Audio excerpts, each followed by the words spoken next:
My name is Dr. Fareed Kazi. I've been practicing in Dublin since 1998.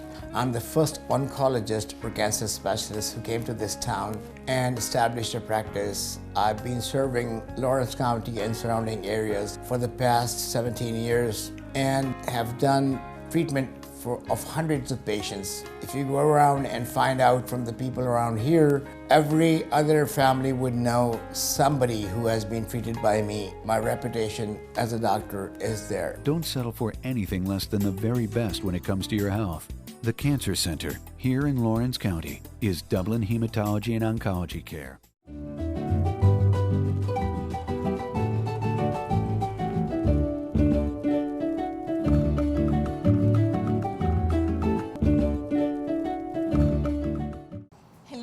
I'm Pilar Archila with Pure Gold.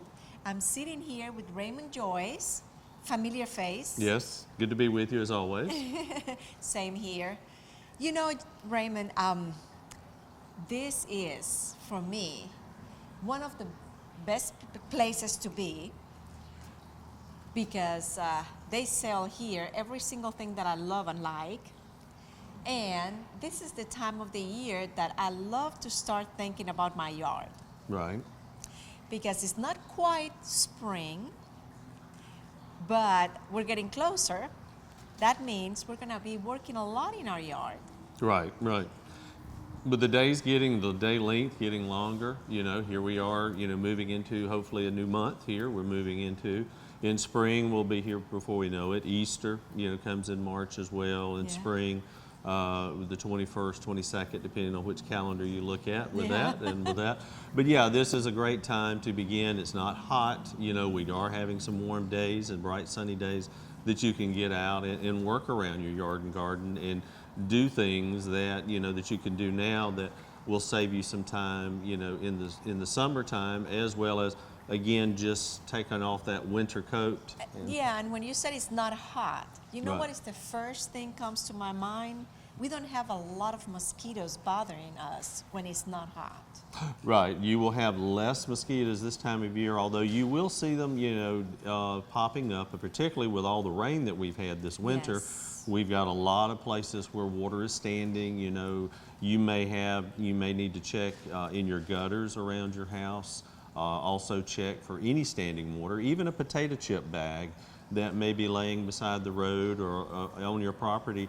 If it gets a little bit of water, the female mosquito can lay eggs in there and they can hatch out and live and become adult mosquitoes. So, What about like your planters? You know, you have like the saucers underneath the Yes. planters, yeah, it's a good idea to dump that water out. You know, when you water, you know, let it sit in there for an hour or two, you know, but then dump that water out. Some gardeners will actually take and pop those off so that you don't have that standing water.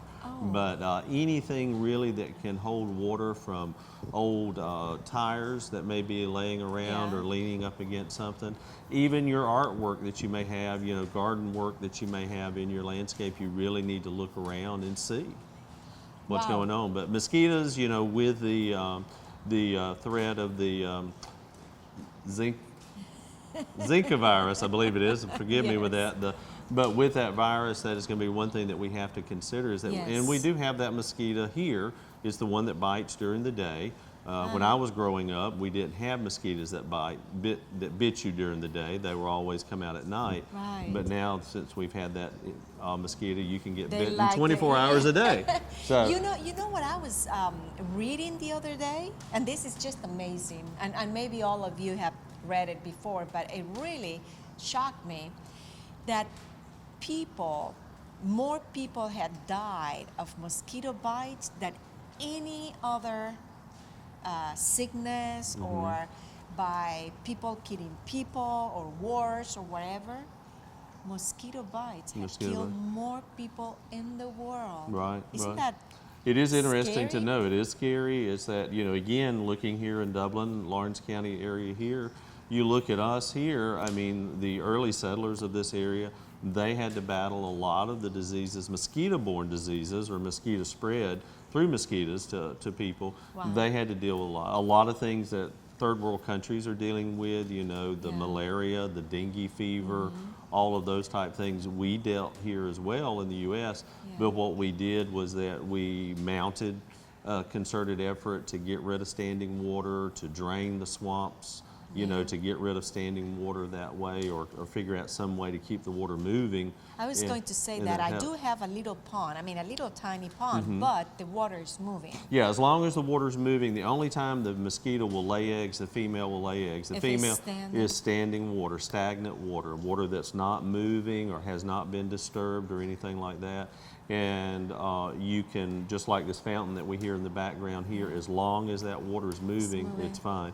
And also you can do things like in your garden pool, you can put goldfish in there. You can put actually and they move. Right, they move and they'll eat that larvae that you have there in there. There's also what we call a mosquito fish that you can put into standing water areas that will help with that. But there are a lot of treatments you can buy, you know, for treating stagnant water. Let's say if you can't drain those areas, there are products that have BT in them that we call mosquito dunks or mosquito pellets, and you can just apply those per the directions on the bag or canister to that water area, and that will help to eliminate that. It does not hurt the fish. It's a natural product. It's a BT, Bacillus thuringiensis product, so it's a natural occurring organism. You know what I was thinking? I do have a fountain also that I bought last spring, but it's with batteries. So what I'll do, if I'm not at home, I don't have that moving, and actually it's not like every day. Should I buy those things to put in that? You can put a little, they float. They actually make what we call the mosquito dunks, is the way I call them. Basically, they're just a little donut shape, round shape with a little tiny hole in the center, and they just float. And it's released into the water, you know, and it doesn't hurt the birds, doesn't hurt the fish or anything like that. So that's a good way to do it. You know, the other option is to refresh that water every so many days, you know, with it. But the easiest thing to do is just to get those little floating discs and put in there like that. Yeah, sometimes I get too busy and a whole week goes by and I don't turn it on, or you know. Right. And you can find those, you know, at any of the garden centers, you know, farm supply dealers. You know, you can find them around, you know, they'll have them, particularly as we move to spring. Okay. Well, moving to spring, what is it that we need to start doing? I don't know if we need to start with our soil, check the pH, and what exactly is the pH in our soil? In our soil. Well, we do need, and we recommend that every year or at least every 2 years, homeowners check their soil, whether it be in their vegetable garden, whether it be in their lawn, you know, their shrubbery, you know, to check that, their fruit orchard that they may have out there, to check that, because the pH of the soil is a logarithmic. It's basically a big thing, but it goes from 7, it goes from 0 up to whatever from there, but 7 is neutral, 7 is in the middle. Ideally for our plants and vegetables and lawns in this area, they can do well in a 6.0 to 6.5 pH. Some of our lawns like a lower pH, say like a 5.5, is okay as well. But for most of your vegetable gardens, it's 6 to 6.5, with the exception of Irish potatoes, the red potatoes that many people plant. Those need to be in a more acidic soil, which will be around 4.5 to 5. Azaleas need that acidic soil, and also blueberries need to be in acidic soil. But most of our vegetables, most of the flowers, your house plants that you grow and all, my azaleas. Your azaleas need to be in that low range, and then the rest of your camellias, azaleas need a low pH. And that's what I have at home. That's what you have. And then the other ones, like many of the other plants that you have, loropetalum, those type things, they'll do fine in that pH, but they really like around 6, you know, somewhere in that range. But 5.5 to 6.5 is going to be probably the most, the pH that's going to fit most of the plants that we grow. There are a few exceptions like blueberries, azaleas, camellias, Irish potatoes, they need a lower pH. But 7 is neutral. Anything below 7 is considered acidic, and as you go down in number, you get more and more acidic. Anything higher than 7 is considered to be alkaline. So anything that you go higher is more alkaline. Okay. Let's say, for example, your pH is too low, and your soil test will say you need to add lime. Lime raises the pH. Let's say if you tested your azaleas and it said your pH was too high, you need to apply sulfur. Sulfur lowers the pH. Lime raises the pH, And and sulfur sulfur lowers. And those are soil amendments that you can add into the soil to help, make sure that you've got your pH right. If your pH is not correct, you can put out as much fertilizer as you want to out there, and it will not work because of the elements that are in the soil, positive and negative. We get into soil chemistry and things like that in there. But if your pH is correct in the right element and that plant is happy, then it's going to take up those nutrients. But if the pH is not there in the right area, you're not going to do anything. You can just try and try. Try and try. nothing's Yeah, gonna you can happen. pour fertilizer on there. And I happen to have a soil sample bag. I was You looking. happen to have I happen to that. have. This is the UGA extension, our soil sample bag, and you can pick these up at the extension office over on Telfair Street. And you basically can use a garden trowel and a clean plastic bucket, and you randomly take that trowel and randomly go around the area, 10 or 12 locations, and depending on the crop, you will go down so deep and make a slice of soil and throw it in the bucket and randomly walk across. And we have a video that, I can show how to do it and everything with that. But the soil test, you fill it up to this line. Now, once you get all your With a little bit of everywhere. everywhere you go through, right. Once you get it in the bucket, you stir it up like a can of paint or like you're stirring it to make a cake. You mix it up real thoroughly, and then you put it in the bag. And then bring it to our office, and it's $6 to run the test. Okay. And we take these and we ship these during the week to our lab in Athens, and the lab runs the test. And they'll send us a report back, which we will either email to you or either mail to you through U.S. mail to you, that will tell you what fertilizer, how much to use, and when to apply it. And let's suppose you need either sulfur or you need, whatever. Lime, right. Lime. Mm-hmm. You will let We us will know we too? will tell you that in that report. It will say, you need to apply so many pounds of lime per 1,000 square feet. Oh, wow. With it. Now, with both of lime and sulfur, it's not a quick Fix. thing, quick fix. It can take up to 6 months, to make a complete change in the soil. So you kind of have to really plan ahead, with it. Particularly, for example, if you're going to grow blueberries, you decide, well, I want to plant some Titan blueberries this year, the big blueberries that we developed at Griffin. If you wanted to do that, you need a soil test, and because it's going to take, if your pH comes back high, it's going to take several months to really lower that. change that. Right. Now, we can change what affects the pH in your soil in addition to the lime or in addition to the sulfur is also the pH of your water. Our well water here in the county is very high in calcium, so repeated applications of that can actually raise the pH up of those areas. Also, the materials that you use, organic matter that you add in. Pine bark, for example, we put on blueberries to help to lower that pH, put pine bark on there to lower the pH to help with that. Also, your compost, your fertilizers, the type fertilizer that you use, it will also lower the pH as well. But the best thing to do is to soil test, and that's an easy $6 because you may think, well, I need to apply lime. I'm gonna go get some lime and throw it out there. Well, you may not need it. You may not, Yeah. Because people will call me and say, hey, what's up with my grass that's not growing or my vegetables not growing? And then they get the soil test back and their lime calcium levels are way off the chart. But again, any questions on soil testing, you can give me a call at the extension office. Oh, that is great. Yeah. And what is that number? It's 272-2277. Oh, it's very easy. 272-2277, twos and Very sevens. easy. Right. Right. And with that, make sure it's 2277. If you dial the numbers wrong, you'll get, bless her heart, she gets all our calls sometimes. Yeah, and you can also, stop by. Yeah, stop by and 15. get your bag and Yeah, we're return right your behind bag. Farm Bureau, right behind Farm Bureau office on Telfair Street. Return your bag Yes. with your $6 $6 with your money. with your money.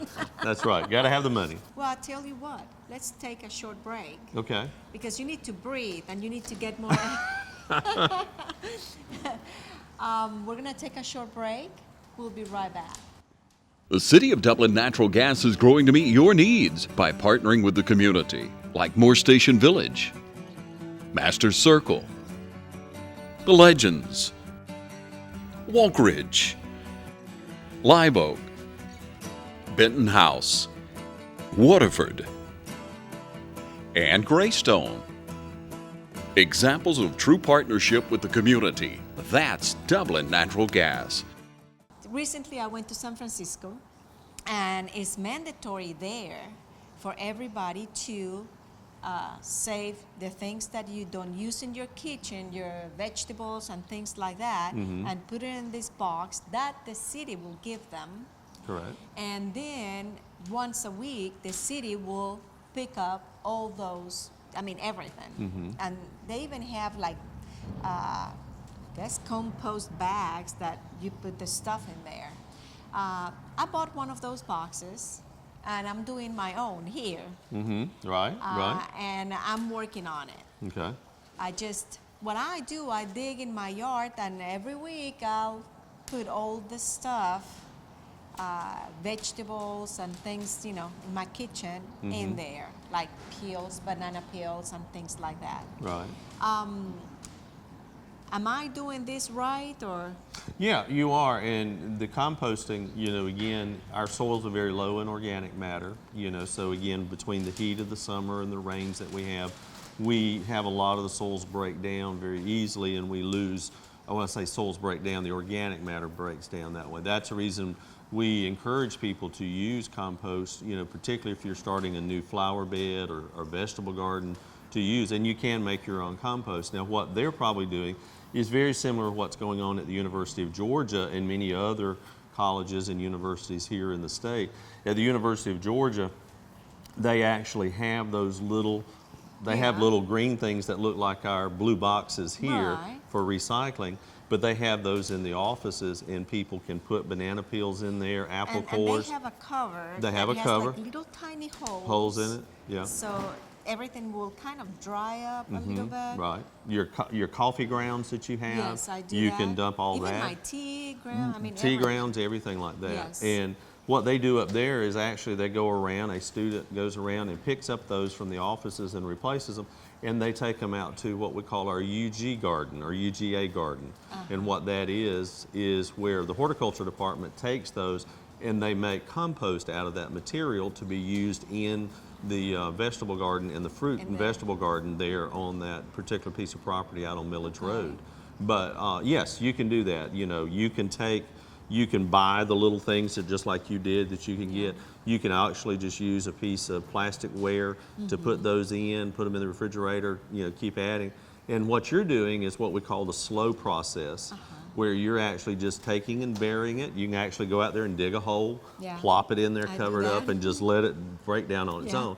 And it will help to give some nutrients to the plants, and also, but one of the big things is it actually is building up the organic matter in the soil, and it's keeping that out of the landfill, because in the landfill, that material really does not break down as much as the research is showing. So diverting that from the landfill and using it on your own property is just like you raking your leaves out of your yard and making a compost pile or bin. And you can buy the compost bins. A lot of the nurseries, garden centers, farm supply dealers have them. Yeah, I bought mine, and then I checked in the internet, and they have them in the internet. Yeah, you can look at it locally. You may be able to find them. Also, you can be cheap. You can go out there and get you 5 pallets, wooden pallets that someone's throwing away. Make sure they haven't had any chemical residue on them or anything. But take those pallets, and you can actually lay one down and then take and build the 4 around it wire it together,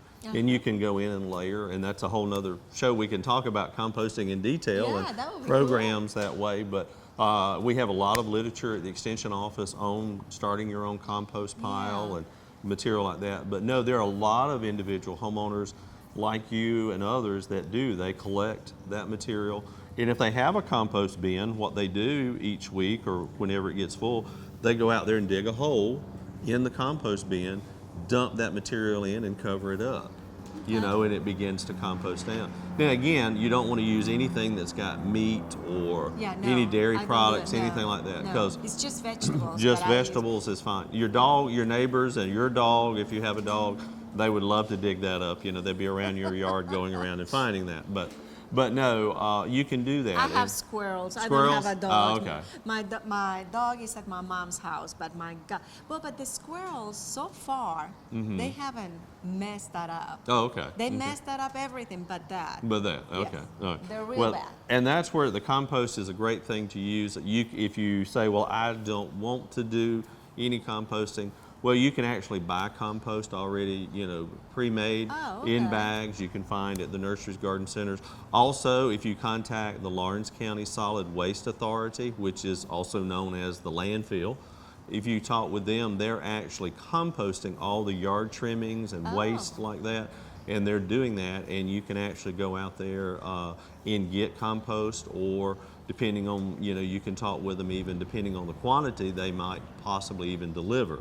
So you can talk with the folks out there at the Lawrence County Landfill or Waste Authority, and it's under Lawrence County government. Also, it's in the back of the phone book in the progressive rule. If you're in town with AT&T, you'll find it as well. But they actually have it. Now, you will have to do some screening on of that. When I mean screening, a lot of the plastics and stuff like that that may be in that you get, you can screen those out. But you can buy it bagged. But better yet is to keep it right there on your property. Yeah, well, I do a lot of cooking at home. Very seldom we go out and eat.